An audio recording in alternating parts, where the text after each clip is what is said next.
നമ്മളിന്ന് വന്നേക്കുന്ന തൃശ്ശൂർ കുറുപ്പൻ റോട്ടിലുള്ള പിഷാരഡീസ് റെസ്റ്റോറൻറ്റിലേക്കാണ് കേട്ടോ. നല്ലൊരു തറവാട് വൈബൊക്കെ തരുന്ന ഒരു ഹോട്ടലാണ്. നമ്മളിവിടെ സദ്യയൊക്കെ നല്ല ഖേമ എന്ന് പറഞ്ഞുകൊണ്ടാണ് ഇവിടെ വന്ന് ടേസ്റ്റ് ചെയ്ത് നോക്കി നോക്കാം, എന്തായാലും റിവ്യൂ ചെയ്ത് നോക്കിയാക്കാം എന്നുള്ള രീതിയിലാണ് വന്നത് കേട്ടോ.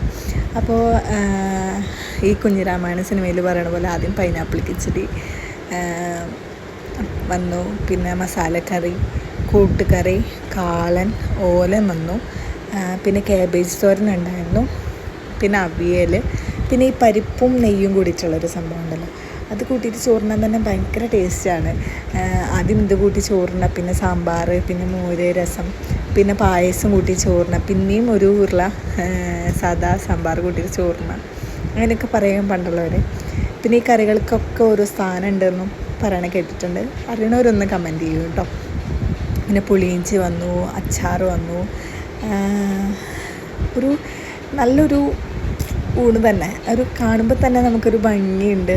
ഈ ഊണ് കാണുമ്പോൾ തന്നെ നമുക്ക് ഈ സദ്യ, കല്യാണ സദ്യക്കൊക്കെ കിട്ടുന്ന പോലെ തന്നെ ചോറ് വന്നു, സാമ്പാർ വന്നു, പിന്നെ പപ്പടം ഉണ്ടായിരുന്നു, പഴം ഉണ്ടായിരുന്നു പായസത്തിലേക്ക് കൂട്ടാൻ വേണ്ടിയിട്ട്. എല്ലാം ഒരു പ്രോപ്പർ ഒരു സദ്യ തന്നെ. പിന്നെ ശർക്കര പുരട്ടി, കായ വറുത്തത്, കൊണ്ടാട്ടമുളക്, ചട്നിപ്പൊടി, ഇത് അവസാനമാണ് കേട്ടോ വന്നത്. പിന്നെ 2 കൂട്ടം പായസം, പാലടയും പരിപ്പ് അവർ പ്രൊവൈഡ് ചെയ്യുന്നുണ്ട്. പാലട നമുക്ക് രണ്ടാമത് കിട്ടും. പക്ഷേ ഒരു നല്ലൊരു ബഡ്ജറ്റ് ഫ്രണ്ട്ലി ആയിട്ട് നന്നായിട്ട് ഫുഡ് കഴിക്കാൻ ആഗ്രഹിക്കുന്ന ഒരു വട്ടമെങ്കിലും ഒന്ന് ട്രൈ ചെയ്ത് നോക്കേണ്ട ഫുഡാണ് കേട്ടോ. And thank you. അടുത്ത വീഡിയോയിൽ കാണുന്നത്. Bye bye.